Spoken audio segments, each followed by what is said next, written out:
सरकार की पेंशन व्यवस्था को लेकर एक कल सबसे बड़ी खबर यह आई है कि 8वें केंद्रीय वेतन आयोग में पेंशन भोगियों कर्मचारी यूनियन के भारी दबाव के बाद अपनी मेमोरेंडम सुझाव और मांग पत्र जमा करने की जो अंतिम समय सीमा है उसको एक बार फिर से बढ़ा दिया गया है। जी हाँ, ये खबर बिल्कुल सच है, जो कि 15 जून 2026 कर दिया गया है। इसके साथ ही national counselling of joint consultancy machinery यानी कि NCSCGM द्वारा आयोग को सौंपे गए प्रस्ताव में सेवानिवृत्त केंद्रीय कर्मचारियों की सामाजिक सुरक्षा को बढ़ाने के लिए एक नया क्रांतिकारी आयु आधारित पेंशन ढांचा लागू करने की बड़ी सिफारिश भी की गई है। इस नए प्रस्ताव के मांग के तहत कर्मचारियों को उनके अंतिम वेतन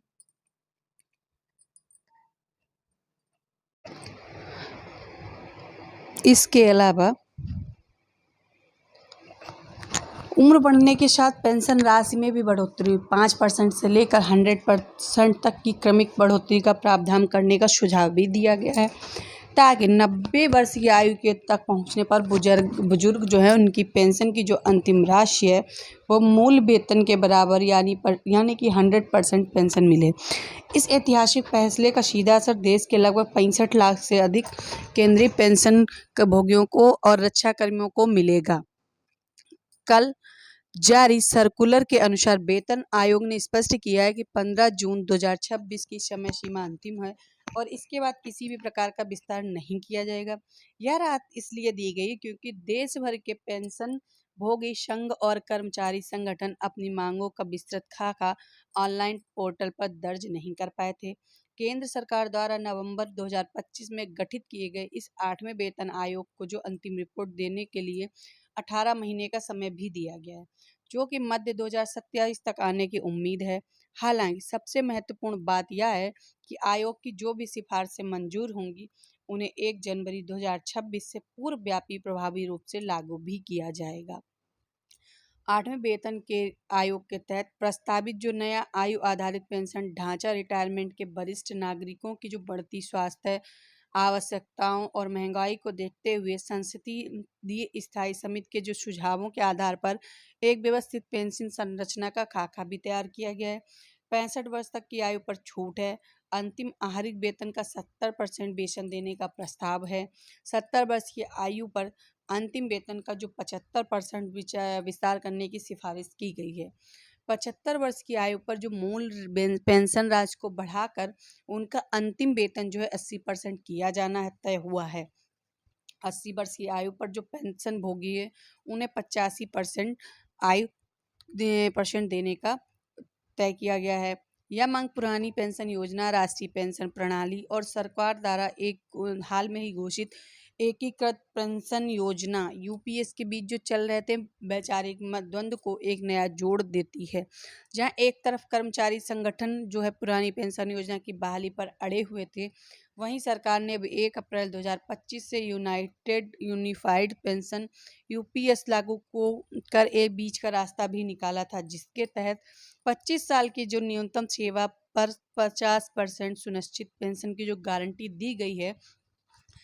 लेकिन 8वें वेतन आयोग की जो समीक्षा रखी गई है,